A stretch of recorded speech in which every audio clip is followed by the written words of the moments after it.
আমাৰ ল'ৰা মানুহৰ জীৱন এনেকুৱাই ভাই, সপ্তাহ আহিলে বজাৰখন কৰিব লাগে আৰু নিজে ৰান্ধি এনেকৈ খাব লাগে বাহিৰত থাকিলে। এয়াই হৈছে জীৱন। বজাৰৰ পৰা আনি পকাখন খুৰাই টেষ্ট কৰি আছে। বাহ কি বঢ়িয়া। য়েছ, এন্দি পকা বনাই আছোঁ।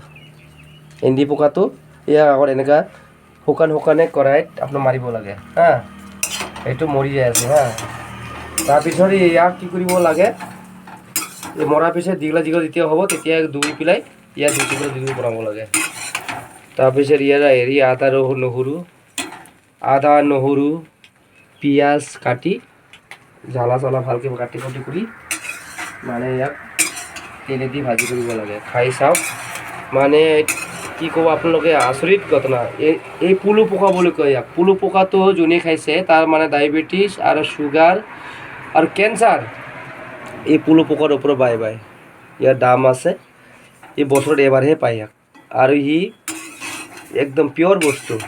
অকল একো বস্তু নাখায়, সি পাতহে খায়, পাত মুগাহে খায়, বেলেগ বস্তু নাখায়।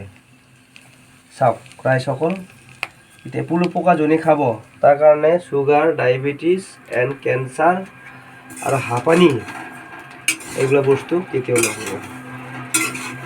আপোনাৰ যদি চুগাৰৰ ঔষধ ব্যৱহাৰ কৰি থাকে, ডক্টৰৰ ঔষধ আপোনাৰ একবাৰ খালে মোটা 5 বছৰ কাৰণে, আৰু এই ঔষধ আপুনি চুব নালাগে, লাৰিব নালাগে। ঠিক আছে ৰাইজ, চাওক এনে এইটো খালী কৰাই আমি এনেকৈ ফ্ৰাই কৰি আছোঁ। মানে ই জিন্দা আছিল নহয়, আমি এই গৰম কেৰাহীত গৰমে দি মাৰি দি আছোঁ, দীঘলা হৈ যায় আছে। দীঘলা যেতিয়া হ'ব তেতিয়া মই এই গৰম কেৰাহীৰ পৰা নমাই ঠাণ্ডা পানীতে ধুই ল'ম। ধুই লৈ ইয়াত পিঁয়াজ নহৰু আদা বুটি পেলাই ইয়াত দি ভালকৈ তেলেদি ফ্ৰাই কৰিম। ইয়াত মছলা দৰকাৰ নাই। পাৰিলে আপোনাৰ ধনিয়া পাতা যদি থাকে তেনে অলপ দিব পাৰে, নহ'লে একো নালাগে। এইটো শুকান ফ্ৰাই কৰিব লাগে, তেল চেল একো দিব নালাগে। শুকান ফ্ৰাই দি পেলাই এইটো যেতিয়া এনেকৈ দীঘলা হ'ব, এই শক্ত হৈ যাব। শক্ত হোৱাৰ পিছত যেতিয়া আপোনাৰ ঠিক হৈ যাব তেতিয়া আপুনি ইয়াতে মোটামুটি এক জগমান পানী ঢালি দিব লাগে। পানী গৰম হৈ গ'ল, ইও বইল কৰা হৈ গৈছে। এতিয়া মই টুকুৰা কৰি আছোঁ। এইটো টুকুৰা এনেকৈ দীঘলা কৰিলে ইয়াত তেল মছলা একো নোসোমাব। এইটো পুলু পোকা, এন্দি পোকা। এইটো আপোনাৰ এনেকৈ টুকুৰা কৰিলে ইয়াত জলকীয়া যিমান মছলা দিব আপুনি, সিমানে এতিয়া চব সমান সোমাই যাব। কি মিক্স কৰিছে, মানে কি দিছে? ইয়াতে আদা নহৰু আৰু জলকীয়া পিঁয়াজ আৰু জ্বালা কাটি দিছোঁ, তেলেদি ফ্ৰাই কৰিছোঁ। ইয়াৰ নামটো হ'ল আপোনাৰ হেৰি, কি ধুনীয়া জেগাটো হা।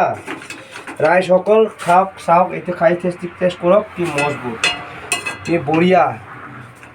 তো এনেকুৱা যদি কৰে আপোনালোকে খাই, আপোনালোকে ক'ব যে একবাৰ ইয়াৰ কেঞ্চাৰ আৰু ডায়েবেটিছ আৰু চুগাৰ চাওক, 5 বছৰ কাৰণে আপুনি ঔষধ খাব নালাগে, বিন্দাছ খাই থাকক। এইটো পুলু পোকা এনেকৈ ফ্ৰাই কৰি খাব লাগে ৰাইজ, এনেকৈ বনাব লাগে তেলেদি ফ্ৰাই।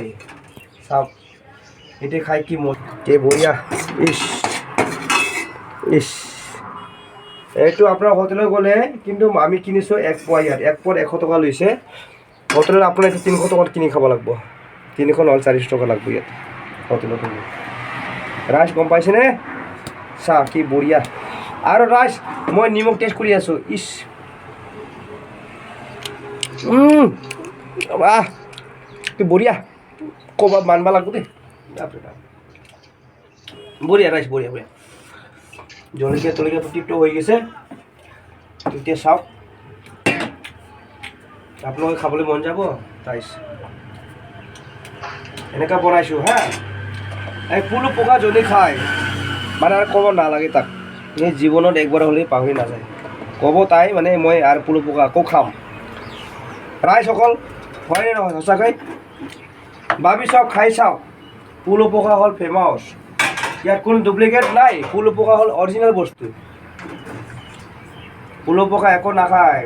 পুলু পোকা চিফ খায় গছৰ পাতহে খায়। গছৰ পাত যিটো খায় মানে সি ঔষধি পাতটোৱে খায়। এই ঔষধ পাতটো আমি ক'ত পাওঁ? ইয়াক কয় মুগা পাত বুলি কয়, মুগা পাত। আমি যে কাপোৰ উৰো মুগা কাপোৰ, এই পুলু পোকাৰে পিটক দিয়েহে বনায়। বাই আজিৰ কাৰণে।